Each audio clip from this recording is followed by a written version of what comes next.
मला एक सांगा, मला वेल्थ क्रिएट करायची तर मी EFTचा वापर कसा करू शकतो, कोणते कोणते पॉईंट आहेत आणि त्यावेळेला मी काय कम्युनिकेट स्वतःशी केलं पाहिजे? जर समजलंच नाहीये, समजून सांगणाऱ्यानं चुकीचं सांगितलं तर ते आत्मसात होणार नाही. मग ते म्हणाल की हे EFT काम करत नाही किंवा Ho'oponopono काम करत नाही, असं होऊ शकत नाही. तो ऑप्शनच नाहीये कोणाकडे. Ho'oponopono काय आहे आणि त्याचा वापर कसा करता येऊ शकतो वेल्थ क्रिएशनला?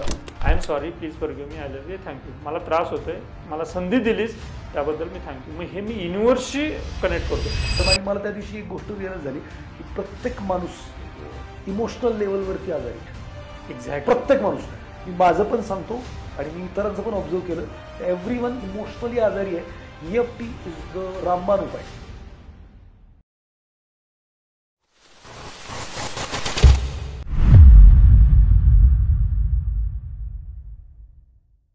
नमस्कार मित्रांनो, विजेता कॉर्नर रिअल हिरो या पॉडकास्टमध्ये आकाश गोंदवले मी तुमचं मनापासून पुन्हा एकदा स्वागत करतो. मित्रांनो, आजचा जो पॉडकास्ट आहे हा वेल्थ क्रिएशन बद्दल असणार आहे. खूप साऱ्या लोकांचे लिमिटिंग बिलीफ आहेत, खूप साऱ्या लोकांना इमोशनली पैशाबद्दल खूप सारे विचार आहेत आणि त्याच्यामुळे त्यांच्या आयुष्यामध्ये वेल्थ क्रिएट होत नाही. मित्रांनो, आजच्या पॉडकास्ट हा तुमचं आयुष्य बदलणारा पॉडकास्ट ठरू शकतो जर तुम्ही हा पूर्णपणे ऐकलात, समजून घेतलात आणि त्याच्यावरती कृती केलीत.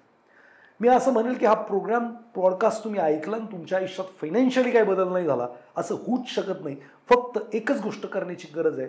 ज्या काही गोष्टी या ठिकाणी आज पॉडकास्टमध्ये आपण डिस्कस करणार आहे त्या तुम्ही तुमच्या जीवनामध्ये प्रॅक्टिकली वापरल्या पाहिजेत.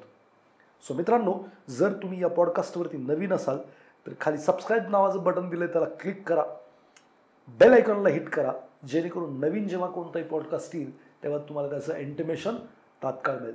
आज आपल्याकडं wealth creation with EFT and Ho'oponopono या दोन टेक्निक्सचं कसं करता येऊ शकतं, त्याच्या प्रॅक्टिकल ॲक्शन्स काय आहेत, Ho'oponopono नक्की काय आहे, त्याचा उगम काय आहे, किंवा EFT म्हणजे नक्की काय आहे, त्याचा उगम काय आहे, त्याचा यूज आपण आपल्या वेल्थ क्रिएशनला कसं करणार आहे, हे आज आपण भुजंगराव शेळके जे 15 ते 20 वर्षापासून EFT प्रॅक्टिस करतायत ते आपल्याला या ठिकाणी सांगणार आहेत. दुसरं, यांच्या माध्यमातून हजारो लोक टेन्शनमुक्त जीवन जगत आहेत. इवन माझ्या स्वतःच्या आयुष्यामध्ये सुद्धा भुजंग सरांचं खूप चांगलं कॉन्ट्रीब्युशन आहे. इमोशनली मी काही ठिकाणी बऱ्यापैकी स्ट्रेसमध्ये होतो, टेन्शनमध्ये होतो, त्यावेळी त्यांनी मला EFT आणि Ho'oponoponoचं ट्रीटमेंट किंवा मेंटल स्टेबिलिटी जो काही त्रास होत होता मला त्याच्यासाठी दिलं होतं. त्याच्याबद्दलही मी गरज वाटली तरी या पॉडकास्टमध्ये सांगणार आहे की मला कसा फायदा झाला या सगळ्या गोष्टींचा.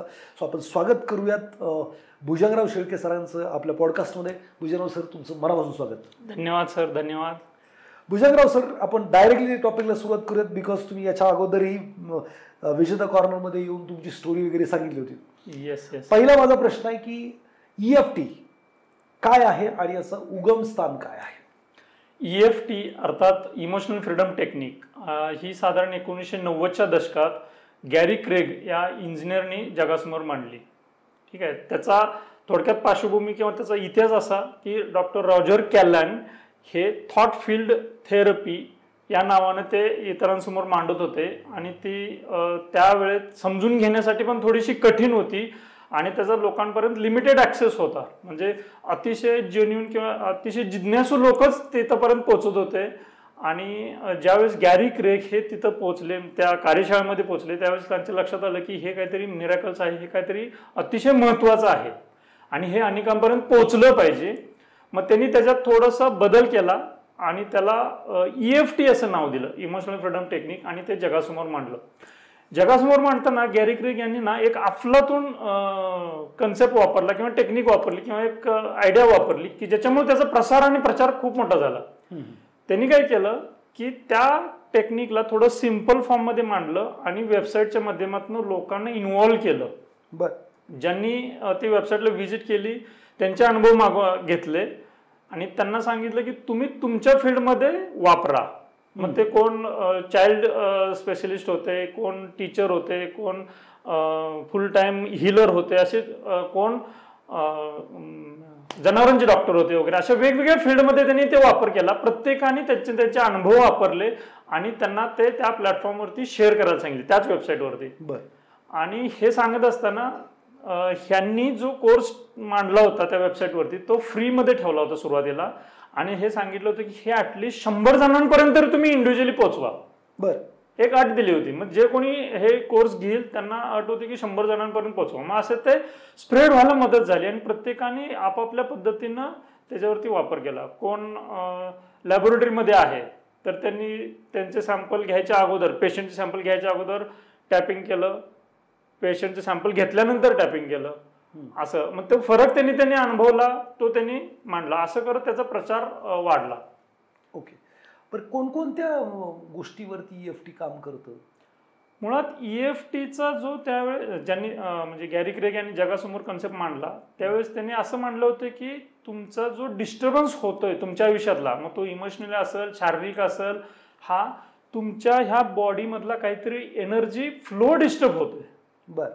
तो फ्लो जर तुम्ही अलाइन केला, डिस्टर्ब त्याचा बंद केला तर तुमचा तो प्रॉब्लेम तो रिझॉल्व्ह होईल.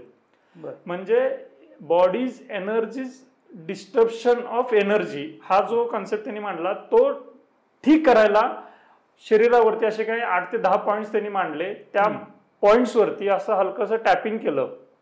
याला ते टॅपिंग म्हणतात. हे असं टॅपिंग, हे असं हलकंसं टॅपिंग केलं तर तो जो काही एनर्जी डिस्टर्बन्स झालेला असतो, बघा आपली जी बॉडी आहे ही एक एनर्जी आहे. एक असं समजूया की आपण ट्यूबलाईट सारखे आहे, पूर्ण अशी एक बीम आहे, ट्यूबलाईट आहे आणि ही एक एनर्जी आहे. तर ह्याला जळमट लावलेलं असतं असं समजा. किंवा चिकटपट्टीनं जर ट्यूबला जर झाकलं आणि नंतर चिकटपट्टी काढली तर त्याचं जे चिकट लागलेलं राहतंय तसं काहीतरी आपल्या बॉडीचं झालेलं असते. मग हा जो चिकट असतो तो ह्या वेगवेगळ्या प्रोग्रामिंग असतात, वेगवेगळे बिलीफ्स असतात, काहीतरी चुकीचं झालेलं असतात. निगेटिव्ह बिलीफ म्हणूयात का, त्यामुळे तुम्ही कनेक्टेड नाहीये ते एनर्जीशी. करेक्ट. मग तो निगेटिव्ह बिलीफ जर तुम्हाला रिलीज करायचा आहे about the money, about anything, आणि तो रिलीफ करण्यासाठी हे टॅपिंग पॉइंट महत्वाची भूमिका निभावतं. बरोबर. मग टॅपिंग करतो आपण असं शरीरावरती, याचाच अर्थ तो जो क्लिनिंग होतं म्हणजे आता ट्यूबलाईटच आपण अनालॉजी घेतलं तर ते ट्यूबलाईट वरची जी जळमट लागलेली आहेत ती क्लीन करण्याची प्रोसेस होते. जसं जसं क्लीन होईल तसं आपल्या आयुष्यात अंधार नाहीसा होतो, विचारांची स्पष्टता येते आणि आपली गती वाढते. आपण ज्या दिशेला चाललोय, प्रगतीकडे चाललोय, तर प्रगतीची दिशा वाढते. समजा आता आपण हा जो पॉडकास्ट आपण घ्यायचं ठरवलं होतं तो वेल्थ क्रिएशन किंवा संपत्तीच्या निर्मितीसाठी केलेला होता. म्हणजे जर माझ्या आतमध्ये पैशा रिलेटेड निगेटिव्ह इमोशन्स आहेत, काही लहानपणी घटना घडलेल्या असतील, काही शेजाऱ्यांनी सांगितलं असेल, आई वडिलांनी सांगितलं असेल, आणि त्याच्यामुळे तो जो प्रकाश आहे तुम्ही युट्यूब हे कुठेतरी अडलेला आहे आणि हे EFT नावाचं लिक्विड लावून जर तो पुसून काढली ती ट्यूब तर ते एकदम प्रकाशित होऊन फ्लो पैशांचा जोरदार वाढू शकेल. एक्झॅक्टली. बरं, मला एक सांगा, मला वेल्थ क्रिएट करायची तर मी EFTचा वापर कसा करू शकतो, कोणते पॉईंट आहेत आणि त्यावेळेला मी काय कम्युनिकेट स्वतःशी केलं पाहिजे किंवा काय कसं ती EFT केलं पाहिजे, मला वेल्थ क्रिएट करायचं आहे. एक्झॅक्टली. आता बघा, EFT हा कन्सेप्ट ज्यावेळेस आपण सांगतोय तो समजायला अतिशय सोपा आहे. तो कसा आहे की आपल्या शरीरावरती 8 ते 10 पॉइंट्स आहेत आणि हे 8 ते 10 पॉइंट्स आपण असं टॅप करत करत काहीतरी बोलायचं आहे. मग ही प्रोसेस जी होते ही प्रोसेस अशी होते की आपण आपल्या ब्रेनशी बोलत असतोय. ओके. म्हणजे आपली एक अशी स्टेज असते, कळते पण वळत नाही अशी. त्या स्टेजमधनं बाहेर यायला हे टॅपिंग प्रोसेस मदत करतं. मग कळतंय पण वळत नाही म्हणजे काय, आता लेटेस्ट आहे की आपण व्यायाम करणं गरजेचं आहे, हे ओपन सिक्रेट आहे. तसंच पैसा कमवायचा असेल तर पैशाचे रिलेटेड अभ्यास करणं, पैशाचे रिलेटेड काही गोष्टी आत्मसात करणं हे ओपन सिक्रेट आहे, पण होत नाही आपल्याकडून. मग पैशाबद्दल शिकायलाच तयार होत नाहीत. बरोबर. मग हे होत नाही. त्यांना वाटतं की जे शिक्षण आहे तेवढं इनफ आहे. पैशांचं शिक्षण हे टिपिकल वेगळं शिक्षण आहे की जे आपल्या शाळा, कॉलेज, महाविद्यालयांमधून दिलं जात नाही. तर ते घेतलं पाहिजे, त्यासाठी वेळ दिला पाहिजे वगैरे, हे समजतं पण ऍक्शन होत नाही. बरोबर. मग त्यासाठी आपल्या शरीरावरती टॅपिंग करत बोलायचं आहे. ज्यावेळेस आपण असं बोलतो त्यावेळेस आपल्या ब्रेनचं मेकॅनिझम थोडंसं चेंज होतं की जेणेकरून आपण ऍक्शन घ्यायला चालू करतो. मग ते बोलताना कसं बोलायचं आहे की बाबा रे, मला शिक्षण घ्यायचं आहे, आर्थिक शिक्षण घ्यायचं आहे, पैशांचं शिक्षण घ्यायचं आहे, माझ्या आयुष्यामध्ये पैशांची वाढ झाली पाहिजे, पण माझ्याकडनं कृती होत नाहीये. माझा पेन काय आहे ह्या पॉइंटला की माझ्याकडनं कृती होत नाही. मग कृती होत नाहीये हे असं टॅपिंग करत तिथं मांडायचं आहे. हे कराटे चॉपॉइंटवर माझ्याकडून कृती होत नाही. अनेक अशा गोष्टी आहेत, पुस्तक वाचन असेल, व्यायाम करणं असेल, चांगल्या गोष्टी करणं असेल. वेल्थ बद्दलच सांगा फक्त. हा, वेल्थ बद्दल. मग पैसा निर्माण माझ्या आयुष्यात होत नाही किंवा माझ्याकडे जो पैसा येतो तो लिमिटेड येतो, ह्याच्या अनुसार नाहीये, कमवतोय पण राहत नाही. थांबा, हा इथं कसं आहे, एका वेळेस एक पॉइंट जर घेतला तर रिझल्ट चांगले येतील. मला आता सध्या राहत नाहीये, पैसा शिल्लक येतोय पण राहत नाहीये, याच्यावरती जर करायचं असेल तर मी माझ्या आयुष्यात खूप सारा पैसा येतो पण राहत नाहीये. हा, मग राहत नाहीये ह्याचं जे दुःख आहे, बाबा मी एका बाजूला पैसे कमवतोय भरपूर आणि माझ्याकडे शिल्लक राहत नाही, ह्याचं जे दुःख आहे काय आहे की माझ्यासाठी पैसा म्हणजे मनी इज नॉट इनफ, भरपूर यायला पाहिजे, उत्पन्न माझं कमी आहे. मग हे कमी उत्पन्न असलेलं तो जो आकडा आहे, तो आकडा बघितल्यानंतर मला काय वाटतं, बॅड फील होतं. मग हे बॅड फिलिंग घेऊन टायपिंग करायचं की बरोबर माझं उत्पन्न कमी आहे, मला वाईट वाटतं, मी खूप मेहनत घेतोय पण तरी पण माझं उत्पन्न कमी आहे. असं असलं तरी सुद्धा मी माझ्यावरती प्रेम करतो, मी स्वतःला संपूर्णपणे स्वीकारतो. ओके, हे सगळं बोलल्यानंतर हा, ते शेवटचं वाक्य फॉर्म्युला आहे तो की माझ्या उत्पन्नाच्या आकड्याकडे बघितल्यानंतर मला ते बॅड फिलिंग होतं, कमी आहे असं वाटतं. असं असलं तरी सुद्धा मी माझ्यावरती प्रेम करतो, मी स्वतःला संपूर्णपणे स्वीकारतो. हे दुसऱ्यांदा झालं. परत तिसऱ्यांदा इथंच कार्डेट चॉपॉइंटवरती माझ्या उत्पन्नाच्या आकड्याकडे बघितल्यानंतर मला ते भरपूर आहे असं वाटत नाही किंवा कमी असलेल्याचे त्रास होतो. माझ्या गरजा कशा पूर्ण करायच्या याच्याबद्दल टेन्शन वाढतं, माझ्या भविष्याबद्दलची भीती वाटते, का तर आजच माझं उत्पन्न कमी आहे. असं असलं तरी सुद्धा मी माझ्यावरती प्रेम करतो, मी स्वतःला संपूर्णपणे स्वीकारतो. 3 वेळा हे बोलायचंय, 3 वेळा बोलायचं आहे. 2 किंवा 3 बोटांनी ह्या पॉइंटवरती बोलायचं आहे किंवा कुठल्याही हाताने बोलायचं आहे. काय अडचण नाही. हा, ज्यावेळेस आता कॅमेऱ्यामध्ये आम्ही दिसत असेल की इकडं असं करताना इकडे एकाच बाजूनं, तर इकडे दोन्ही हातांनी दोन्ही बाजूनी केलं चालते, का तर आपली बॉडी ही बायसिमेट्रिकल आहे. म्हणजे आपल्याला जर असं उभं छेद केला तर आपली आयडेंटिकल पार्ट बनतात. तसं ह्या हातावर किंवा या हातावर कोणत्या हातावरती करायचं आहे. हा झाला, एकाच केलं तरी चालेल ना. हा, एका केलं तरी चालेल. हा कराटे चॉपॉइंटवर. आता ते जे फिलिंग आहे ते फिलिंग कॉन्स्टंट ठेवायचं आहे. म्हणजे दुःख राग जे आहे ते वाटतं ते बाहेर काढायचं आहे. मग माझ्या उत्पन्नाबाबतीच्या ह्या माझ्या फिलिंग्स, मला पैशांबद्दल असं त्रास वाटतो, माझ्या उत्पन्नाबद्दल मला असुरक्षित वाटतं, माझं उत्पन्न खूपच कमी आहे, यामुळं माझ्या भविष्यातल्या गरजा, माझं रिटायरमेंट असेल, मुलांचं लग्न, मुलांचं एज्युकेशन हे कसं पूर्ण होणार याबद्दलची भीती वाटते. हा सगळा त्रास होत असतोय माझा, कॉन्स्टंटली त्रास माझ्या डोक्यामध्ये असतोय. हा, ही काळजी असते माझ्या डोक्यामध्ये, सातत्यानं हाच विचार असतो की माझं उत्पन्न कमी आहे, माझं उत्पन्न कमी आहे. हा त्रास घेऊन मी जगत असतोय. असं असलं तरी सुद्धा मी माझ्यावरती प्रेम करतो, मी स्वतःला संपूर्णपणे स्वीकारतो. हा एक राऊंड झाला. मग असा या कमी उत्पन्न असलेल्या बाबतीतले अजून असे ज्या काही फिलिंग्स असतात त्या व्यक्त करत 2 राऊंड, 3 राऊंड, 4 राऊंड हे करायचे. झालं की दीर्घ श्वास घ्यायचा आणि थोडंसं पाणी प्यायचं. हे झाला एका विचाराबद्दलचा एक टॅपिंगची प्रोसिजर. मग आता उत्पन्नाचाच विषय घेतला तर याच्यात अजून डीप जावं लागतं. आता ह्याची दुसरी बाजू कशी आहे की पैसा माझ्या हातात राहत नाहीये, म्हणजे खर्च होतो, म्हणजे मला ते पैसा मॅनेज करायला येत नाही. ठीक आहे. मग आता हा विषय असेल की मला परत दुसऱ्या राऊंडने परत प्रोसिजर किती वेळा करायचं, पहिलं एक तर 3दा सांगायचं आणि हा पूर्ण 7-8-10 पॉईंट जे तुम्ही सांगितले ते एकदा करायचं, एकदा, 2दा, 3दा करायचं, 3दा करायचं. म्हणजे हे जे प्रोसेस आहे इथं 3दा सांगायचंय आणि मगाचे जे विचार किंवा फिलिंग ठेवून केलं ते परत 3दा करायचंय. म्हणजे इथं हे जे पॉइंट्स तुम्ही सांगितले, भुवयांच्या मध्ये, डोळ्यांच्या बाजूला, डोळ्यांच्या खाली, नाकाखाली, हनुटीवरती, कॉलर बोन, आपलं पहिलं बटन जिथं असतं तिथे कॉलर बोन, काखेखाली आणि सेंटर ऑफ द हेड, असं हे 3दा करायचं. हे प्रोसेस झाली. थोडंसं पाणी प्यायचं. करेक्ट.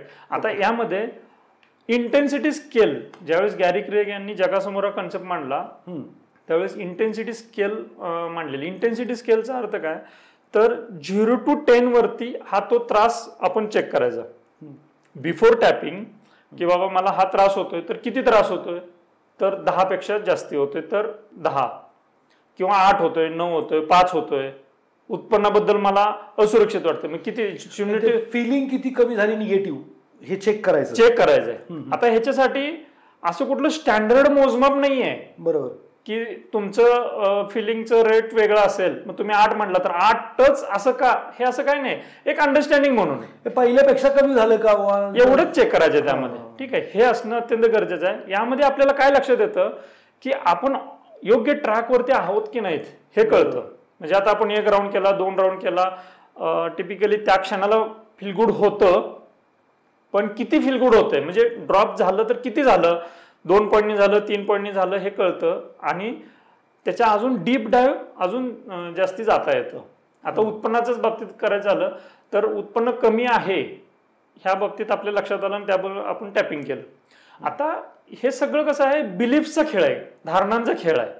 धारणा म्हणजे विचार जनरेट करतात, फिलिंग जनरेट करतात ऍक्शन प्रोड्यूस रिझल्ट करतात. बरोबर, म्हणजे विचार फिलिंग. आता निगेटिव्ह फिलिंग असेल तर निगेटिव्हच ऍक्शन आणि निगेटिव्ह ऍक्शनचा निगेटिव्ह रिझल्ट. म्हणजे हे दुष्ट चक्रातून ते जे इमोशन आहे निगेटिव्ह ते आपण EFTच्या माध्यमातून या टॅपिंग पॉईंटच्या माध्यमातून ते रिलीज करतोय. करेक्ट, म्हणजे ते कमी कमी होत जाते, निगेटिव्ह पॉझिटिव्हिटी वाढत जाते, पॉझिटिव्ह ऍक्शन पॉझिटिव्ह रिझल्ट येऊ शकतात. एक्झॅक्टली. आता यामध्ये एक असं मिसिंग लिंक आहे की ज्यावेळेस पॉझिटिव्ह म्हणतो, आता एक बाजू बघा, आता आपण काय बोललो की त्रास होतोय ते रिलीज करायचं, ही एक प्रोसिजर झाली EFTच्या माध्यमातून. मग पैशा बाबतीतल्या अशा अनेक धारणा, जो त्रास होतोय तो रिलीज करायचा.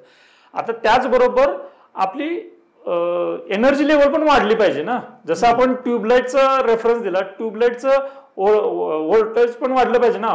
हो बरोबर, वॅट्स म्हणतात ना, तर ते वाढलं पाहिजे. समजा 10 वॅटचे असेल तर 10 वॅटचं 20 वॅट करायला पाहिजे, ट्यूबलाईटचं 20 वॅटचं 40 वॅट करायला पाहिजे. म्हणजे अजून लख दिसेल आपल्या आयुष्यातलं, पुढचं 2-5 वर्षातलं पुढचं स्पष्ट दिसेल. मग तसं आपण पैशांबद्दलच्या वेगळ्या काही धारणा आहेत का की ज्या आत्मसात करणं गरजेचं आहे, ते चेक केलं पाहिजे. तुमचे बिलीफ्स काय, निगेटिव्ह बिलीफ्स अबाउट द मनी काय काय आहे. एक्झॅक्टली. पैसा वाईटाचं मूळ आहे, पैशाकडे पैसा जातो का, श्रीमंत लोक फ्रॉड असतात, अशा काही फिलिंग जर असतील किंवा काही प्रोग्राम असतील तर ते रिलीज करता आलं पाहिजे. आता त्यातलं एक अतिशय महत्वाचं उदाहरण देतो, उत्पन्नाचाच विषय निघाला म्हणून. मी तुम्हाला एक प्रश्न विचारतो, उत्पन्न म्हणजे काय? उत्पन्न म्हणजे जे काही कमाई येते, जे काही काम करून महिन्याच्या महिन्याला. बरोबर, आपण जे फिजिकली एफर्ट्स देतो त्याच्या मोबदल्यात जो आपल्याला मिळतं ते उत्पन्न. मग फिजिबलच नाही, मी तर असं म्हणेल इन्व्हेस्टमेंट मधून येत आहे किंवा काही सिस्टम्स उभारल्यात त्याच्यामधून येत आहे, ते उत्पन्न आहे. बरोबर, म्हणजे तुम्ही काहीतरी वेळ दिलाय, तुम्ही काहीतरी फिजिकली सिस्टम लावल्या, म्हणजे तुमच्या वेळेचा आणि तुम्ही सिस्टम किंवा पैसा माझ्यासाठी काम करतोय ते झालं तुमचं उत्पन्न. बरोबर, मग हे टिपिकली ह्यामध्ये एक मिसिंग लिंक आहे. आता पुढचा एक त्याच रिलेटेड मी प्रश्न विचारतो, मग या उत्पन्नामध्ये आणि एखाद्या वेगळं उदाहरण देतोय, पण या उत्पन्नामध्ये आणि एखाद्या भिकाऱ्याच्या उत्पन्नामध्ये काय फरक आहे? इकडं पण आपण फिजिकली काहीतरी मेहनत देतोय, इकडं आणि वेळ देतोय, वेळ आणि एफर्ट्स देतोय, प्रत्यक्ष काम करतोय, वेळ देतोय आणि जो मोबदला मिळतो तो उत्पन्न. मग भिकारी पण त्याचा वेळ देतोय, त्याचे एफर्ट्स लावतोय, त्याचंही स्किल आहे ते की कुठंतरी थांबायचं, सोमवारी कुठं, मंगळवारी कुठं, शनिवारी कुठं थांबायचं त्याचं स्किल आहे, कुणाकडून किती मागायचे त्याचं स्किल आहे. मग त्याचंही स्किल ते आहे. मग त्याच्या उत्पन्नामध्ये आणि आपल्या उत्पन्नामध्ये काहीतरी फरक नक्कीच आहे. हो, पण काय आहे? मी असं म्हणेल की मी काम करून पैसे कमवतो तर माझ्या हक्काचे आहेत, आणि भिकारीचा अर्थ तो हक्क नसेल किंवा ते म्हणजे स्किल आहे ना त्याचं. पण आता मी परवाच थोडासा विषांतर होईल, पण परवाच G24 तासला बातमी ऐकली की मुंबईमधला एक भिकारी, त्याचे 2 मुंबईमध्ये फ्लॅट्स आहेत, करोडो रुपयांचे फ्लॅट्स आहेत, आणि गेले 40 वर्ष झालं तो तिथं भीक मागतोय CSTच्या जवळपास. बापरे. हा, म्हणजे तो त्याचं प्रोफेशन प्रामाणिकपणे करतोय. आज त्याची मुलं चांगल्या कॉलेजमधून पासआउट होऊन धंदा करतात, ते नको म्हणतात भीक मागायला, पण तो इमानी बरी भीक मागतोय. अर्थात भीकेचं का आपण काही कौतुक करत नाही, पण उत्पन्न हे समजून घेत असताना वेळेचा आणि आपल्या कष्टाचा किंवा एफर्टचा याच्याबरोबरच ना एक व्हॅल्यू फॅक्टर राहतो. व्हॅल्यू म्हणजे काय? आपलं स्वतःचं आत्ममूल्य. स्वतःचं आत्ममूल्य. भिकाराच्या बाबतीत ते आत्ममूल्य निगेटिव्ह राहतंय किंवा शून्य आहे, मी तर म्हणेन निगेटिव्हच आहे. तर आपलं उत्पन्न हे व्हॅल्यू फॅक्टरवरती खूप राहतं. We are adding the values, some value to society. और मग व्हॅल्यू मध्ये पण परत दोन फाटे फुटतात. एक, आपण स्वतःला किती व्हॅल्यू देतो आणि आपण इतरांच्या आयुष्यात किती व्हॅल्यू ऍड करतोय, त्यानुसार तो उत्पन्नाचा पॅरामीटर वाढत वाढत राहतो. मग ज्या वेळेस आपलं उत्पन्न वाढावं असं वाटत असतंय त्यावेळेस आपण आत्मसात केलं पाहिजे की माझ्या बाबतीतलं आत्ममूल्य काय आहे, मी स्वतःला काय समजतो. मग इथं लगेच मग चेकलिस्ट बाहेर येते. बरेच लोक म्हणत असतात की अरे काय माझ्या आयुष्यात काय मी करू शकत नाही. मग माझ्या बाबतीत सेल्फ इस्टीम जी असते ना हिथं बाहेर येत असते. बरोबर, की I am not deserving lakhs of rupees और करेक्ट. हा, मग ह्याच्यावरती परत हे सगळं नोट डाऊन करायचं. जसं जसं बाहेर येईल ना तसं तसं हे नोट डाऊन करायचं. माझ्या बाबतीतलं जे काही निगेटिव्ह इमोशन्स आहेत ते बाहेर काढायच्या, हे सगळं नोट डाऊन करायचं. इन शॉर्ट मी असं म्हणू का की पैशाबद्दल मला माझ्याबद्दल काय वाटतं, पैसा आणि मी एकत्र केलं तर मला काय इमेज येते माझी, आय एम नॉट डिझर्विंग, माझं हे ते. दुसरं पैशाबद्दलच्या निगेटिव्ह काय बिलीफ्स आहेत त्या राईट डाऊन करायच्या. करेक्ट. आणि त्या बिलीफ्स घेऊन किंवा ते इमेज घेऊन टॅपिंग करायचं. आणि याच्यामुळे ते जे इमोशन आहेत निगेटिव्ह ती पूर्ण बाहेर पडतील आणि वेल्थ क्रिएट करणं किंवा अट्रॅक्ट करणं सोपं होईल. एक्झॅक्टली. मग EFTचं अल्टिमेट एम काय होतं माहिती का, आपली एनर्जी वाढायला मदत होते आणि ऑटोमॅटिकली हायर एनर्जीला, म्हणजे त्या पैशाच्या फ्रिक्वेन्सीला किंवा पैशाकडे आपल्याला ऑपॉर्च्युनिटी दिसायला लागतात. अरे आपण इकडं कमवू शकतो, अरे आपण हे करू तर काय होईल, अरे आपण ते केलं तर काय होईल, असं. म्हणजे बघा, एक आपण काय केलं की उत्पन्नाबाबत आपण प्रश्न विचारला की उत्पन्न म्हणजे काय. उत्पन्न म्हणजे काय म्हणून लक्षात आलं की केवळ वेळ आणि एनर्जी देऊन म्हणजे एफर्ट्स देऊन जे येतं ते नाही उत्पन्न, तर आपण व्हॅल्यू किती देतो ते महत्वाचं. मग व्हॅल्यू देत असताना आपण आपल्याबद्दल काय विचार करतो ते महत्वाचं आहे आणि आपण इतरांच्या आयुष्यात काय ऍड करतो ते महत्वाचं आहे. मग जर नोकरदार असाल आपण तर नोकरी करत असताना ह्या दोन्ही लेवलवरती रोज मी किती एफर्ट देतोय, रोज मी मला किती महत्व देतोय, रोज मी त्या कामाच्या ठिकाणी किती व्हॅल्यू ऍड करतोय तेही महत्वाचं आहे. अनेक लोक तर असे वाटतात की नाही का पगार मिळतोय म्हणून काम करतात, ते ग्रोथच नाही करू शकणार. मग ते ग्रोथच नाही होणार, मग कसं उत्पन्न वाढेल. बरोबर, तुम्ही जेवढं व्हॅल्यू तिथं ऍड कराल तेवढी तुमची सॅलरी वाढू शकते, तेवढं तुम्हाला उत्पन्नाचे चान्सेस मिळू शकतात. एक्झॅक्टली. मग ह्याच्यावरती काम करायला परत टॅपिंगनं आधार भेटतो, मदत होते. आता परत दुसरा प्रश्न येतो, जसं मी उत्पन्न म्हणजे काय हा प्रश्न विचारला तसंच पैसा म्हणजे काय. बरोबर, उत्पन्न म्हणजे काय ह्या प्रश्नाचं उत्तर घेताना आपण एखाद्या भिकाऱ्याचं उदाहरण दिलं, आत्ममूल्य आणि आपण दुसऱ्यांच्या आयुष्यात काय व्हॅल्यू देतो ते समजून घेतलं. आता पैसा म्हणजे काय तुम्हाला, सॉरी मी पैसा म्हणजे मी असं म्हणतो की जे काही तुम्हाला साध्य करायचं ते साध्य मिळवण्याचं साधन. म्हणजे मला घर घ्यायचंय, गाडी घ्यायची, हेल्थ बनवायची आहे, रिलेशन चांगले ठेवायचे, माझ्याकडे साधन असेल तर साध्य इझिली मिळू शकतं. मला बंगला पाहिजे किंवा गाडी पाहिजे, माझ्याकडे साधन नावाचं पैसा नावाचं साधन असेल तर साध्य मला सहज मिळेल. बरोबर बरोबर. एक्सचेंज म्हणजे एनर्जी एक्सचेंजचं ते एक माध्यम आहे. बरोबर बरोबर. मग हे टिपिकली आहे तर आपल्या धारणा चेक करायसाठी पैशाकडे ना आपण एक आयडिया म्हणून पाहता आलं पाहिजे. ती एक आयडिया आहे एनर्जी एक्सचेंजची किंवा दळणवळणाची म्हणा आपण, ते एक आयडिया आहे. मग ही आयडिया जर आपल्याकडे असेल तर आपल्याकडे पैसे येतात. मग आता ह्याचंच उदाहरण समजून घ्यायचं झालं तर बघा, जे टिपिकली 24 तास किंवा कष्टाचं ज्यांचं काम असतंय तो एक ग्रुप झाला. आपण 3 ग्रुप घेऊ. एक कष्टाचं काम असते, जसं आता मंडईतले भाजी विक्रेते असते किंवा असं खड्डे खोदणारा, जास्ती कष्टाचे काम असतात. दुसरा एक जण असतो की जो त्यांचा फक्त एक्सपिरियन्स तिथे देत असतो आणि वेळ देत असतो, स्किल देतोय तो, म्हणजे टिपिकली नोकरदार वर्ग आहे. आणि तिसरा एक उत्पन्नाचा असा वर्ग आहे की तो फक्त विचार करत असतो, क्रिएटिव्ह थिंकिंग करत असतो आणि तिथं तो काहीतरी नवीन आयडिया देत असतो. तो टीमला हँडओव्हर करतो आणि टीम काम करते आणि तिथं तो पैसा जनरेट होतो. मग ह्या तिन्ही प्रकारात आपण कुठल्या ह्याच्यात आहे हे आपण चेक केलं पाहिजे.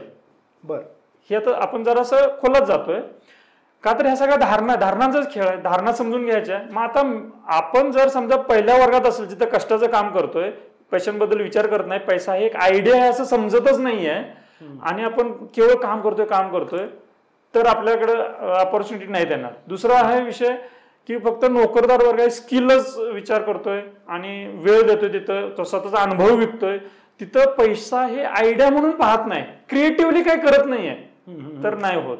आणि जिथं तुम्ही क्रिएटिव्हली काहीतरी करताय तिथं मल्टिपल ऑपॉर्च्युनिटीज येतात. बरोबर. मग आपल्या आयुष्यात आपल्याला जर ऍडिशनली पैसा पाहिजे असेल तर आपल्याला क्रिएटिव्हली काहीतरी करता यायला पाहिजे. ओके.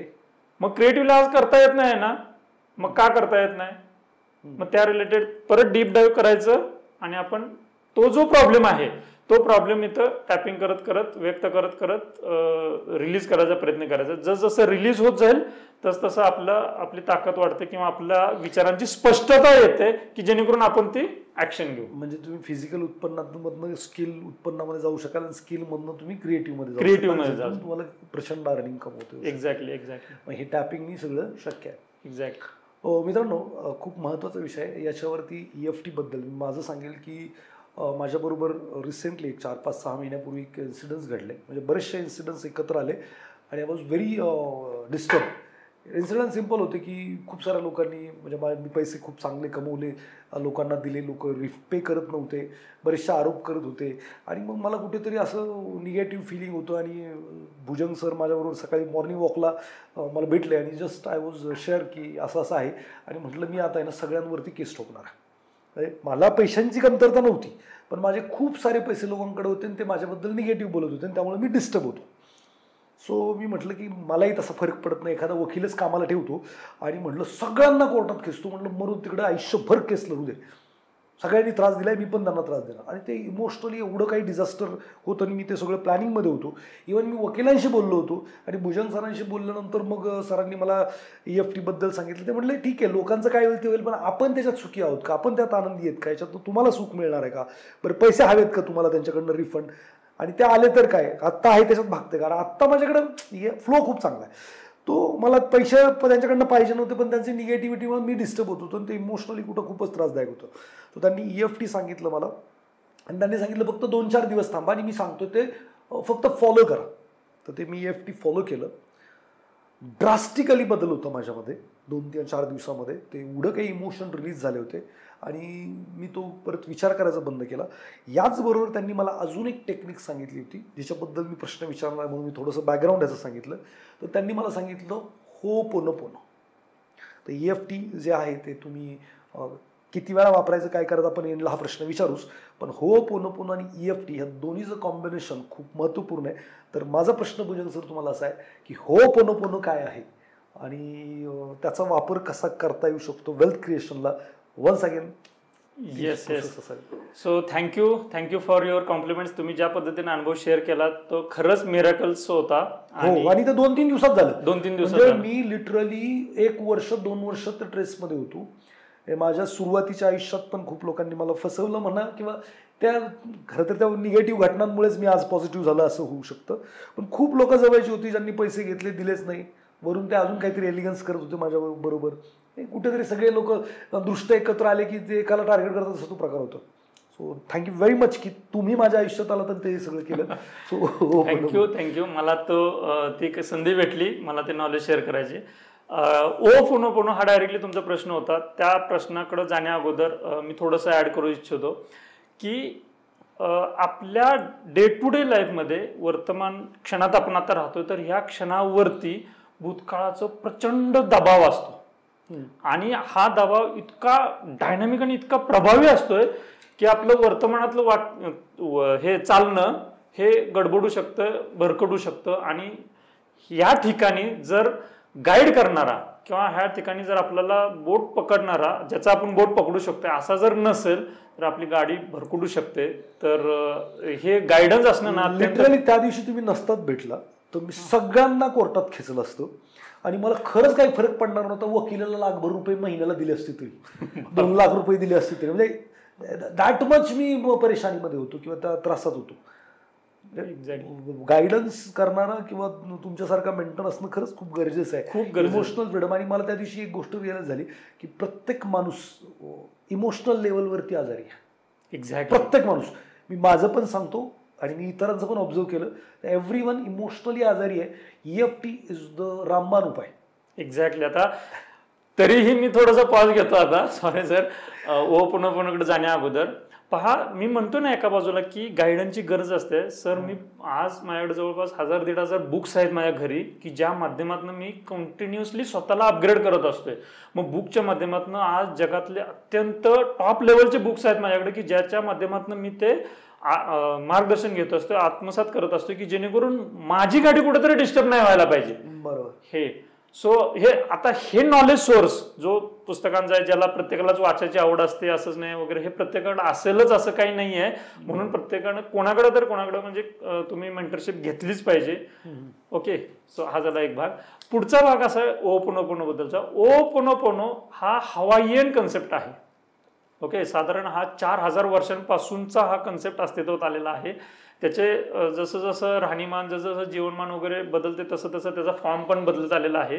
पण टिपिकली हो असा शब्द आणि ओपोनोपोनो असा शब्द असे जर फोड करायचं म्हटलं तर हो म्हणजे काय, to create, to something new, असं क्रिएट, नवीन निर्मिती असं. आणि पोनो म्हणजे बॅलन्स राहणं. म्हणजे ही एक त्यांचं असं म्हणणं आहे की ते थोडंसं स्पिरिच्युअल पॉईंट ऑफ व्ह्यू आहे की ते तसं असं म्हणणं की हे सगळं जे चाललंय हे सगळं परफेक्ट ऑर्डरमध्ये आहे. निसर्ग हा जो काम करतो हा कायम परफेक्ट ऑर्डरमध्येच काम करतो. तुमच्या आयुष्यात जर तुम्हाला त्रास होत असेल तर कुठेतरी मिस्टेक आहे.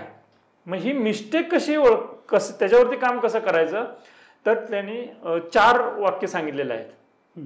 आय एम सॉरी, माझं चुकलं आणि मला माफ कर, माझं तुझ्यावर प्रेम आहे आणि धन्यवाद किंवा आय थँक्यू. म्हणजे I am sorry, please forgive me, I love you, I thank you, अशी 4 वाक्य आहेत. ही 4 वाक्य तो जो डिस्टर्बन्स आहे आपल्या विषयात, तो जो त्रास आहे त्या त्रासाला अनुसरून म्हणायचं आहे. आता पर्टिक्युलरली पैशांबद्दल आता आपण बोलतोय तर पैशांबद्दल बोलू.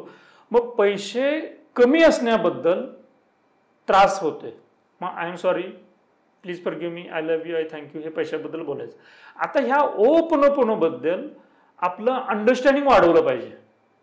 टिपिकली आता मी पाहिलेलं आहे की काही युट्यूब चॅनलवरती वगैरे की स्टॉक्स वरती जावं म्हणून ओपोनोपोनो बद्दल म्हणतात वगैरे वगैरे. टेक्निकली त्या कन्सेप्टचा आणि ज्यांनी हवाईयन कन्सेप्ट त्यांनी मांडलेला आहे त्याचा दुरान्वयी काही संबंध नाहीये. मुळात ही 4 वाक्य म्हणायच्या अगोदर स्वतःचं अंडरस्टँडिंग असणं गरजेचं आहे. अंडरस्टँडिंग मध्ये पहिला पॉईंट येतोय की responsibility. That is very important. हा खूप महत्वाचा पॉईंट आहे. मला आठवतं तुम्ही मला पहिला प्रश्न विचारला होता की तुमच्या आयुष्यात हे जे काही घडतंय याला जबाबदार कोण आहे. बरोबर. तर माझं उत्तर आलं होतं की मी जबाबदार आहे, मीच ते करायला नको होतं. आणि मग तुमचं मला हे म्हणणं होतं की हे जर पुन्हा पुन्हा तुमच्या आयुष्यात घडतंय किंवा पुन्हा पुन्हा हे होत आहे तर तुम्ही जो लेसन शिकायला पाहिजे होता, ते जेव्हा घटना झाली, पहिली झाली, तेव्हा तो लेसन जो शिकायला पाहिजे होता, धडा जो शिकायला पाहिजे होता, तो तुम्ही शिकला नाहीत. म्हणून नेचर पुन्हा पुन्हा काय करतंय, त्या घटना तुमच्या आयुष्यात पाठवतंय. मग तुम्ही त्या धडा शिकला नाहीत, मग ते नेचरला म्हणा की आय एम सॉरी, मी ती शिकायला पाहिजे होतं. एक्झॅक्टली. आता बघा आपलं टिपिकली शिक्षण व्यवस्थेमध्ये कसं आहे, 5वीतनं 6वी, 6वीतनं 7वीत, 8वीत असं जात असतोय. परीक्षा दिली की वरच्या वर्गात जातोय. पण निसर्गाच्या शाळेमध्ये निसर्ग तो धडा पाठवत असतो, तो त्रास देत असतोय. त्या त्रासातला तो धडा जर आपण आत्मसात केला तर तो त्रास निघून जातोय. एक्झॅक्टली. तिथं मात्र पास फेल नसते, तिथं तो धडा शिकावाच लागतोय तर आपल्याला त्यातनं ओव्हरकम करता येते. एक्झॅक्टली. बरोबर. मग आपल्या आयुष्यात जे पण काही घडतंय ना, हे त्याला जबाबदार आपणच आहोत. मग ते पगारवाढीबद्दल असेल, उत्पन्नाबद्दल असेल, काही असेल. मग बॉस देत नाही, कंपनीत एवढंच लिमिटेशन आहे, व्हॉट एव्हर जे काय घडतंय त्याला मी जबाबदार आहे. ही जबाबदारी स्वीकारणं, मान्य करणं ही पहिली पायरी आहे. तर त्या पुढच्या 4 वाक्यांचा प्रभाव पडेल, अदरवाईज त्याचा रिझल्ट येणार नाही. मी जबाबदार नाही म्हटलं तर सॉरी माझं नाही, फॉरगिव्हचाही संबंध नाही, कशाचा संबंध आणि थँक्यू कशाला म्हणणार आपण, असं पण आहे ना. म्हणून पहिली स्टेप आहे जबाबदारीची. ओके, ठीक आहे. दुसरी स्टेप येत्या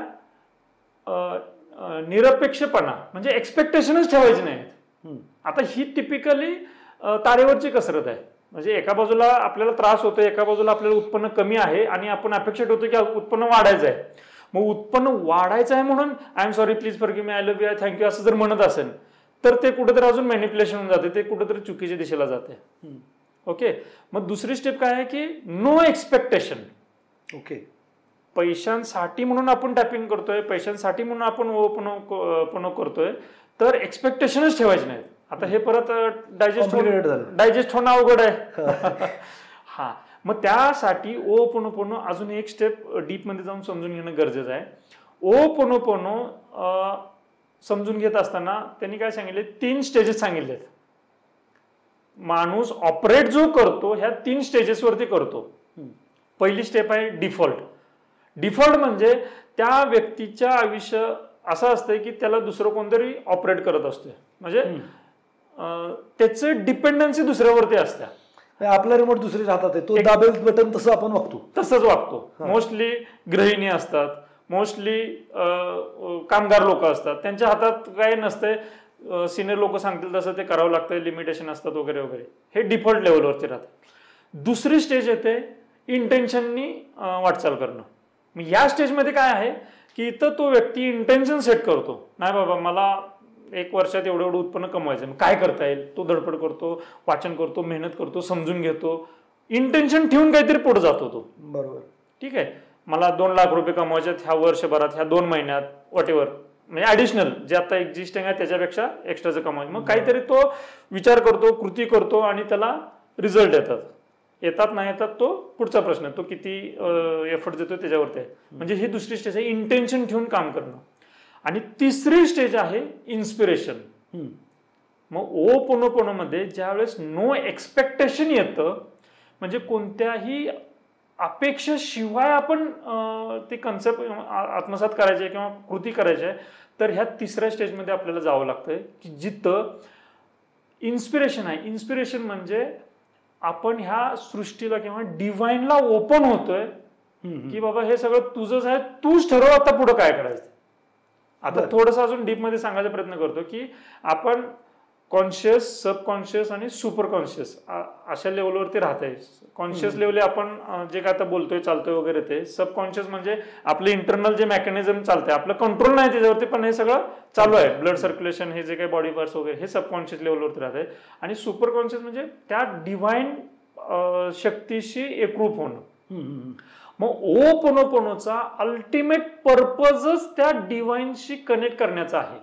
बर, मग माझ्याकडे आता उत्पन्न कमी आहे ना, तर आय एम सॉरी, माझ्या आयुष्यात जे पण काय घडतंय त्याला मी जबाबदार आहे. माझं काहीतरी चुकतंय की ज्याच्यामुळे माझं उत्पन्न कमी आहे, आय एम सॉरी. काय चुकतं मला माहित नाही, काय चुकतंय, काही गोष्टी मला माहित असतील, काही गोष्टी माहित नसतील, काही गोष्टी माझ्याकडून कळतपणे होत आहे, काही गोष्टी न कळतपणे होते. I am sorry, please forgive मी, मला माफ कर ह्याच्यातनं. हे कुणाला म्हणतोय आपण? युनिव्हर्सला म्हणतोय. I am sorry, please forgive me, I love you. म्हणजे ह्या सृष्टीला तू एक संघ एका धाग्यानं विणलं गेलेलं आहेस, तर मी पण तुझाच भाग आहे, तर माझं तुझ्यावर प्रेम आहे, हे सृष्टीची म्हणतोय. आणि आय थँक्यू. थँक्यू कशासाठी? तर मी हे क्लीन करतोय. म्हणजे मला जो त्रास होतोय उत्पन्न कमी असलेल्याचा, तो त्रास मी घेऊन जगतोय, तर हा त्रास मला क्लीन करायची अपॉर्च्युनिटी दिली, त्याबद्दल thank you. Okay, I am sorry, please forgive me, I love you, thank you. मला त्रास होतोय, मला संधी दिलीस, त्याबद्दल मी थँक्यू. मग हे मी युनिव्हर्सशी कनेक्ट करतो. हे ज्यावेळेस कॉन्स्टंटली मी करत असतोय, तर तो त्रास आहे ना, तो सिस्टीम मधनं कुठेतरी तो रिलीज व्हायला चालू होतो. बरोबर, ओके. मग तो त्रास जसं जसं रिलीज होईल ना, तसं आपल्याला इंट्युशन पॉइंट ऑफ व्ह्यूनी काहीतरी अपॉर्च्युनिटी यायला लागतात. अरे आपण थोडंसं असं केलं तर काय होईल, एक नवीन विचार सुचतो. अरे आपण तिकडं त्याचा फोन केला तर काय होईल. मग फोन केला की तो म्हणतो, अरे आमच्याकडे अपॉर्च्युनिटी आहे, तू येतोस का. अशा योगायोग गोष्टी परत नंतर घडायला लागतात. मग पहिला आपल्याला अॅक्नॉलेज तर केलं पाहिजे की बाबा जे पण काही घडतंय ते माझ्यामुळे घडतंय, मी जबाबदार आहे, असं ज्यावेळेस म्हणतो आणि ओपन करतो, त्यावेळेस आपण ओपन राहतो इन्स्पिरेशनला. मग त्या स्टेजला ते आपण पोचलं पाहिजे, ते सातत्यानं म्हटलं पाहिजे. ते थोडंसं मी असं म्हणेन की हा स्पिरिच्युअल जर्नी आहे, तो ग्रेसचा पार्ट आहे, कृपेचा पार्ट आहे, की ज्यामध्ये आपल्याला कॉन्स्टंटली क्लिनिंग करत गेलो तर लक्षात येतंय की हा थॉट माझ्या मनातला थॉट आहे की तो वरून आलेला आहे. हे आयडेंटिफाय करायला ती साधना किंवा ते सातत्य वगैरे ठेवणं गरजेचं आहे. पण ते आयडेंटिफाय होतं. आणि इन्स्पिरेशन म्हणून वरून आलेल्या विचारासारखं आपल्याला जर डिफरंटली विचार आला आणि आपण ऍक्शन घेतली तर 100% तिथं सक्सेस होतं. खूपच छान. सगळ्यात महत्त्वाची गोष्ट तुमच्या कॉन्व्हर्सेशन मधून ही कळली की आपण जेव्हा अपेक्षा ठेवतो तर आपण काहीतरी लिमिटेड मागतो. कदाचित नेचरला आपल्याला अनलिमिटेड द्यायचं असेल. एक्झॅक्टली. निसर्गामध्ये सगळं काही आहे, भरपूर आहे आणि आपल्या कल्पनेच्या पलीकडे आहे. एक्झॅक्टली. आपण कोण ठरवणार की मला एवढंच पाहिजे तेवढंच पाहिजे. आपण 1 कोटी मागून निसर्गाला 500 द्यायचे असतील तर बाबा तुझी काय इच्छा आहे ते बघ, पण माझं काम आहे. ओपोनोपोनो ज्यावेळेस त्यांनी जगासमोर मांडला, डॉक्टर ह्यू लेन असतील, जो विटाले किंवा मेबल कार्ड्स वगैरे यांनी, त्यावेळेस त्यांनी काय सांगितलं की आपलं एक्झिस्टन्सच ह्याच्यासाठी आहे की आपण क्लीन करत राहायचं. जे जुने प्रोग्रामिंग आहेत ते क्लीन करत राहणं हेच आपलं काम आहे. आपल्याला नवीन निर्मिती करायची किंवा आपल्याला जास्ती पैसा कमवायचा वगैरे हे सेकंडरी आहे. तो ठरवेल ना आपल्याला किती पाहिजे ते. एक्झॅक्टली. आपलं त्या युनिव्हर्सला अवेलेबल राहणं हेच काम आहे आपलं. म्हणजे हे थोडक्यात असं आहे की विचारांची आंघोळ केल्यासारखं आहे. Constantly I am sorry please forgive me, I love you, I thank you, I am sorry please forgive me, I love you, I thank you, constantly म्हणत राहायचं सो दॅट ती विचारांची आंघोळ केल्यासारखं आहे. पूर्ण विचार शांत झाल्यानंतर होऊ शकतं आपण युनिव्हर्सिटी कनेक्ट होतो. असा एक विचार येऊन जातो जो एवढा क्रिएटिव्ह असतो की आपल्याला करोडपती करून जाईल, अरोडपती करून जाईल. एक्झॅक्टली. तशीच ती निसर्गाची रचना आहे. ओके. मग आपण त्या सिस्टीमला, त्या निसर्गाला अवेलेबल आहोत की नाही आहेत हा आपण आपल्या विचारांमुळे, लिमिटिंग बिलीफमुळे अवेलेबलच नाहीये. मग तो द्यायला तयार आहे तर आपण म्हणजे अवेलेबलच नाही ना. एक्झॅक्टली. अपॉर्च्युनिटी येते पण आपल्याला कळतच नाही ती अपॉर्च्युनिटी म्हणून. एक्झॅक्टली. गेल्यानंतर कळतं अरे तिथं करायला पाहिजे. Okay, fantastic. बरं, याचा जो रुटीन लाईफमध्ये EFT असेल किंवा होपोनोपोनो असेल एकत्र वापर करता येऊ शकतो आणि कसा? एक्झॅक्टली. आता हा पण अतिशय छान प्रश्न आहे. बघा, होपोनोपोनोमध्ये पहिला कन्सेप्ट कसा आहे की आपल्या आयुष्यात जे पण काय घडतं त्याला 100% आपण जबाबदार आहोत. बरोबर. आता हीच जबाबदारी होपोनोपोनो करत करत टॅपिंग करायचं. कसं ते सांगतो. लेट अस से परत उत्पन्नाच्या प्रश्नावरती येऊ की आता उत्पन्न कमी आहे आणि आपल्याला उत्पन्न वाढवायचं आहे. मग उत्पन्न कमी असल्यामुळं काय होतंय, त्रास होतोय. तो सिनेरिओ घेऊ आपण.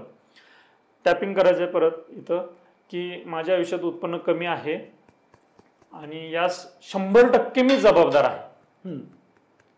मी मेहनत घेत नसेल, मला समजलेल्या गोष्टी मी कृतीत आणत नसेल, व्हॉट एव्हर जे पण काय आहे, आय एम रिस्पॉन्सिबल, किंवा मला कळतच नसेल पुढे काय करायचंय, that is also my responsibility.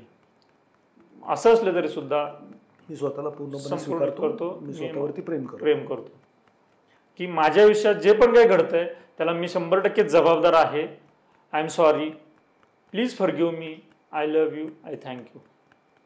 माझ्या आयुष्यात मला त्रास होतो उत्पन्न कमी असलेल्याचा. हा त्रास असंही होतो एका वेळेस. असं असलं तरी सुद्धा मी माझ्यावरती प्रेम करतो, मी स्वतःला संपूर्णपणे स्वीकारतो. ठीक आहे. माझ्या आयुष्यात उत्पन्न कमी आहे, यास मी संपूर्णपणे जबाबदार आहे. मला त्रास होतो, I am sorry, please forgive मी, मला माफ कर, I love you, I thank you. या निमित्तानं मला ही क्लीन करायची संधी दिली, I thank you, I am sorry. मला त्रास होतो, खूप त्रास होतो, I am sorry, I love you, I thank you. असं ते ही क्लिन्सिंग करायचं आहे. ओके. हे दिवसातून किती वेळा करायचं? एक्झॅक्टली. हा पण आता असे छान प्रश्न आहे. या प्रश्नाला अजून एक मी थोडंसं उपप्रश्न म्हणू किंवा याला वेगळ्या शब्दात हाच प्रश्न परत विचारू की हे क्लिनिंग किती वेळा करायचं, अशा प्रश्नाच्या समानार्थी प्रश्न असा की समजा आपण कचरा घेऊन चाललोय, वरच्या खिशात कचरा आहे, खालच्या खिशात कचरा आहे, अगदी पाठीमाग कचरा आहे, सगळ्या खिशांमध्ये कचरा आहे. मग हा कचरा तुम्ही दिवसातून किती वेळा काढून टाकाल, असा प्रश्न आहे. तात्काळ. एक्झॅक्टली. मग जो त्रास होतो ना तो तात्काळ रिलीज करायचा. जो पण रिलीज होत नाही तोपर्यंत करायचा, तोपर्यंत करायचा. बर. आता तुम्ही म्हणाल वेळ किती द्याल, सेपरेट बसायचं आहे की काय करायचंय, तर वेळ भेटला तर सेपरेट असं टॅपिंग करत करत रिलीज करायचं आहे. वेळ नाही भेटला तर कॉन्स्टंटली मनातल्या मनात तरी I am sorry, please forgive me, I love you, thank you म्हटलंच पाहिजे. ओके. तिथं तुम्ही जर चालढकल केली याचा अर्थ असा होतो की तुम्ही कचरा घेऊन कंटिन्यू करताय तुमची जर्नी. म्हणजे तुम्हाला कचरा कुठेतरी सबकॉन्शियसली आवडतो की काय, घेऊन चालला, असा त्याचा अर्थ होतो. म्हणून त्यामुळं वेळ भेटला की टॅपिंग सोबत ते रिलीज करायचं आहे. थोडासा वेळ काढून ही प्रोसिजर करायची आहे. वेळ नाही भेटत, तुम्ही प्रवास करताय, जर्नी करताय, अगदी नाही का झोपाच्या स्टेजला चाललात किंवा ऑफिसमध्ये काम करतात वगैरे, कॉन्स्टंटली आपण हा विचार केला पाहिजे की I am sorry please forgive me, I love you, thank you, I am sorry please forgive me, I love you, thank you, I am sorry please forgive me, I love you, thank you. Constantly हे क्लिन्सिंग केलं पाहिजे. तज्ज्ञ काय सांगतात की ज्या वेळेस हे जे प्रोग्रामिंग आहे, हा कसा विषय चाललाय की ह्या बिलीफ सिस्टीमचा एवढा वर्तमानावरती प्रभाव असतो, ह्या भूतकाळाचा एवढा वर्तमानावरती प्रभाव असतो की वर्तमानातलं आपलं कृती असेल ही गडबडून जाते, कळत त्याच्याच प्रभावात कृती करतो ना आपण, त्याच प्रभावात कृती करतो. मग तज्ज्ञ काय सांगतात की ज्या वेळेस आपण एकदा ही 4 वाक्य म्हणतो तर त्यातला एक प्रोग्राम हा डिलीट होऊन जातोय. अरे बापरे. हा, म्हणजे ही डिलीट करण्याची प्रोसिजर आहे. हे कॉन्स्टंट प्रोग्राम आहेत, म्हणजे लाखो वेळा हे करायला लागेल. Exactly sir. ब्रेन वरती काम करणारे जे तज्ज्ञ आहेत ना, ते काय सांगतात माहितीये का, आपलं ब्रेन हे एका सेकंदाला 1,10,00,000 बिट्स ऑफ इन्फॉर्मेशन आत्मसात करतंय. बापरे. आणि त्यापैकी आपण अवेअर असतो, आपल्याला जाणीवेच्या पातळीवरती फक्त 40 बिट्स ऑफ इन्फॉर्मेशन. बर. म्हणजे 1,10,00,000 पैकी 40च गोष्टी आपल्याला कुठेतरी नोंद होते किंवा माहित असते कॉन्शियसली. अदरवाईज बाकी सगळं कुठं ना कुठेतरी स्टोअर होतंय आणि त्याचा एवढा प्रभाव असतो की आपली वर्तमानातली कृती कुठेतरी गडबडून जाते. म्हणून हे तज्ज्ञ काय सांगतात की कॉन्स्टंटली तुम्ही ते डिलीटिंगची प्रोसेस चालूच करायची. म्हणजे हे आपल्या जेव्हा वेळ मिळेल तेव्हा ते घेऊनच बसायचं. इन्स्टा घेऊन काय होणार नाहीये, रील्स बघून काय होणार नाही. जर हे EFT आणि जर ओपोनोपोनो जर तुम्ही केलं तर आज नाही तर उद्या तुम्हाला रिअलायझेशन किंवा ते मुक्ती आहे गरिबीतून पाहिजे ती मिळू शकेल. हा, तुम्हाला म्हणलं ना की पैसा एक आयडिया आहे. आयडिया, ती आयडिया अशी कुठून तरी टपकेल आणि ते तिथं मॅजिक होऊन जाईल. आपल्याला फक्त ते अवेलेबल राहायचं आहे. राईट. आणि त्यासाठी हे रिलीज करणं गरजेचं आहे. दोन्ही टेक्निक महत्वाच्या आहेत. एक्झॅक्टली. मी असं म्हणेल की तुम्ही सकाळी उठल्यानंतर करा, दुपारी वेळ मिळाला तर करा, संध्याकाळी 2-3 वेळा तर करणं मस्टच आहे. एक्झॅक्टली. ज्याला जेवढ्या लवकर मोकळं व्हायचंय कचऱ्यापासून हा, म्हणून तेवढ्या वेळा ते जास्त करायला लागेल, जास्त करावं लागेल. नाही तर माझ्याकडे वेळ नाही, मला लांब जायचंय, मी भरलेले खिशे आणि मी चाललोय मग ते वजन घेऊन. तसं होतं ते. मग ते कचऱ्याचं जात असताना आपल्याला त्रास होणार, इमोशनल बर्डन वाढणार. मग तो वास आलेला म्हणजे तो कचराच ना, त्याचं जे काही साईड इफेक्ट्स आहेत ते होणारच आपल्या दैनंदिन आयुष्यावरती. खूपच छान. मी माझ्याबद्दल सांगतो, पैशाचा नाही विषय, माझा इमोशनचाच विषय होता. होपोनोपोनोमध्ये सगळ्यात पहिला प्रश्न होता की यार जे माझ्या आयुष्यात आहे त्याला मी जबाबदार आहे का? तर याचं उत्तर होतं हो, मी जबाबदार आहे. का नाही जबाबदार आहे? तर मी जे धडा शिकायला पाहिजे होता तो कदाचित शिकलो नाही आणि म्हणून हा त्रास वाढत गेला. पहिलं रिलीफ हे होतं की मी ते शिकलो नाही. मग त्रास कोणाला आहे? तर मला त्रास आहे म्हणजे त्या युनिव्हर्सला त्रास आहे. तर पहिलं होतं I am sorry please forgive मी. हा काही जो त्रास आहे तुला किंवा प्लीज फॉरगिव्ह मी, जर मी तेव्हाच शिकलो असतो तर हे झालं नसतं. तिसरं होतं थँक्यू व्हेरी मच की हे तू क्लिनिंगला विचार तरी दिला, माणूस आणला तू कुठून तरी माझ्या आयुष्यात ज्यांनी मला हे सगळं सांगितलं. थँक्यू बाबा. नाहीतर मी काहीतरी अजून वर्स्ट करत बसलो, त्याच्याबद्दल निगेटिव्ह विचार करत असतो, अजून काहीतरी उद्योग करत बसलो असतो. आणि फायनली आय लव्ह यू. तर हे सगळं करत असताना मला काय विचार आला? तर मला सगळ्यात पहिला विचार आला की माझ्याकडे जे आहे ते कोणाचं आहे? तर ते युनिव्हर्स आहे. I am not owner. Me caretaker आहे. जोपर्यंत मी जिवंत आहे तोपर्यंत केअरटेकिंग करणार. जेवढ्याची मला केअरटेकिंग करता येते तेवढ्याचीच करणार. जेवढी मी ॲबिलिटी वाढवेल केअरटेकिंगची तेवढं युनिव्हर्स मला देईल. बरं, मी हे जे काही जमा केलंय हे माझ्यानंतर कोणाचं आहे? तर ते युनिव्हर्स आहे. बरं, मी कोणाला देणार आहे? माझ्या मुलाला देणार आहे. मग मे बी त्यातला अर्ध मी आत्ता लोकांना देऊन ठेवलं आहे. माहिती माझा मुलगा जर तेवढा कॅपेबल नसेल तर होऊ शकतं निसर्ग हे सगळं उचलून दुसऱ्या कोणाला तरी देईल. अगोदरच्याचं दिलंय. म्हणजे असे काही विचार आले की त्यांनी पूर्णपणे रिलीफ झालं. रात्रीची जी झोप येत नव्हती ती शांतपणे लागायला लागली आणि एवढ्या पटकन मी बाहेर आलो की कल्पना करू शकत नाही कोणी. सो मला प्रभावीपणे असं वाटलं, भुजंग सरांची मी स्पेशल रिक्वेस्ट केली की आपल्याला आहे ना वेल्थ क्रिएशनसाठी असं काहीतरी पॉडकास्ट करायचं आहे जेणेकरून EFT आणि ओपोनोपोनो वापरून लोक त्यांच्या आयुष्यामध्ये हे फ्रीडम मिळवू शकतील. मित्रांनो, education is information not a transformation. शिक्षण माणसाला इन्फॉर्म करतं. तुम्हाला आज ओपोनोपोनो कळलंय, EFT कळलंय आणि ह्याच्यासाठी द्यायचं काहीच नाही आहे. तर हे जर तुम्ही केलं तर माहीत नाही काय युनिवर्स चमत्कार करेल आणि तुमच्या आयुष्यामध्ये काय आयडिया आणून देईल माहीत नाही. सो मित्रांनो, याला नजरअंदाज करू नका. तुम्ही कितीही गरीब असाल, किती प्रॉब्लेममध्ये असाल, कोणत्याही प्रॉब्लेममध्ये असाल तर EFT आणि ओपोनोपोनो नक्की वापरा आणि याचा 100% रिझल्ट तुम्हाला मिळेल असं मला वाटतं. सो भुजंग सर, तुमचं काय ॲडवाईस असेल ऑडियन्ससाठी, काय केलं पाहिजे आणि या नोट्सवरती आपण थांबूयात. येस. सो तुम्ही अभिप्राय व्यक्त केला त्याबद्दल तुमचा मनापासून आभार. बघा, ह्या 2 अशा कन्सेप्ट्स आहेत की इथं तुमच्या आयुष्यात त्याचा जर प्रभाव पडत नसेल किंवा त्याचा रिझल्ट येत नसेल तर 2च गोष्टी होऊ शकतात त्यामध्ये. एक, ती गोष्ट तुम्हाला समजलेली नाहीये किंवा तुम्हाला समजून सांगणाऱ्याने व्यवस्थित सांगितलेलं नाहीये. बस ह्या 2 केलं नाही हा पण येईल ना तिसरा. तुम्ही समजून प्रॉपर सांगितलं, सगळं झालं, पण मी केलंच नाही. कसं आहे सर, समजून तो पण फॅक्टर आहेच एक्झॅक्टली. पण जर समजलंच नाहीये, समजून सांगणाऱ्यानं चुकीचं सांगितलं तर ते आत्मसात होणार नाही. मग ते म्हणाल की हे EFT काम करत नाही किंवा ओपोनोपोनो काम करत नाही, असं होऊ शकत नाही. तो ऑप्शनच नाहीये कोणाकडं. हे प्रभावीपणे काम करतच आहे. प्रश्न एवढाच आहे की तुमच्या आयुष्यात तुम्ही ते आत्मसात करता का, हाच प्रश्न. एक तर तुम्ही आत्मसात करा आणि दुसरं म्हणजे त्याच्यावरती ऍक्शन घ्या, तर रिझल्ट 100%. या टेक्निक वरती बोट ठेवण्यासाठी काही नाहीये. इतकं प्युअर आणि इतकं परफेक्ट टेक्निक आहे इथे की रिझल्ट देणारच देणार.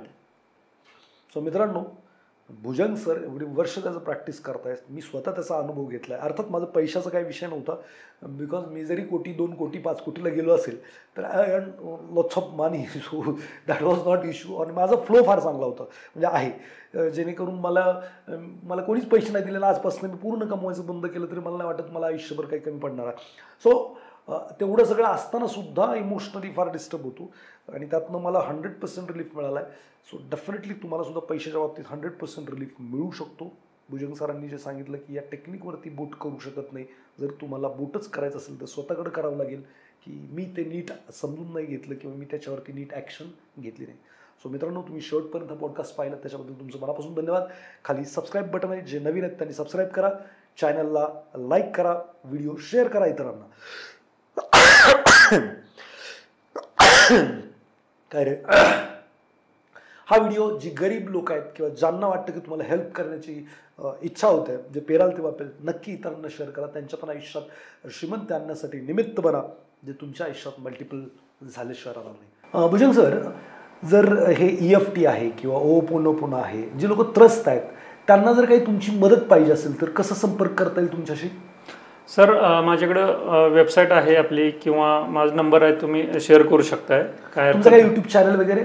यूट्यूब चॅनलही आहे. यूट्यूब चॅनलच्या माध्यमातून ही EFT बद्दल मी अनेक व्हिडिओज बनवलेले आहेत, त्याचाही तुम्ही ते वापर करू शकतात. आणि जर वैयक्तिक संपर्क करायचा असेल तर नंबरवर संपर्क करू शकतात. काही ऑनलाईन सेशन चालू असतात माझी वीकली बेसिसवरती, त्यामध्येही ते पार्टिसिपेट होऊ शकतात. ओके, म्हणजे जर तुम्हाला संपर्क करायचा तर युट्यूब चॅनलचं नाव काय तुमचं? भुजंगराव शेळके EFT. भुजंगराव शेळके EFT या चॅनलला तुम्ही सबस्क्राईब. इन्स्टाला तुम्ही आहात?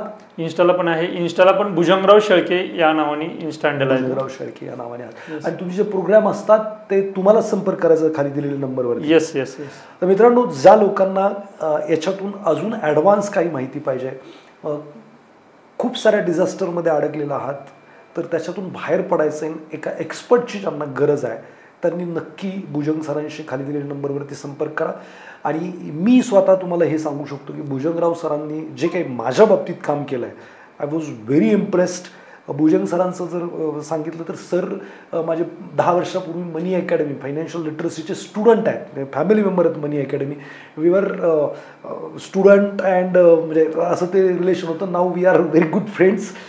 बट मी असं म्हणेन की मैत्री पलीकडे हे ज्ञान प्रत्येकापर्यंत पोहोचलं पाहिजे. म्हणून स्पेशल रिक्वेस्टवरती सरांना बोलवलं होतं. सो सर आलात तुम्ही, त्याबद्दल थँक्यू. ओके, पुन्हा एकदा मनापासून धन्यवाद.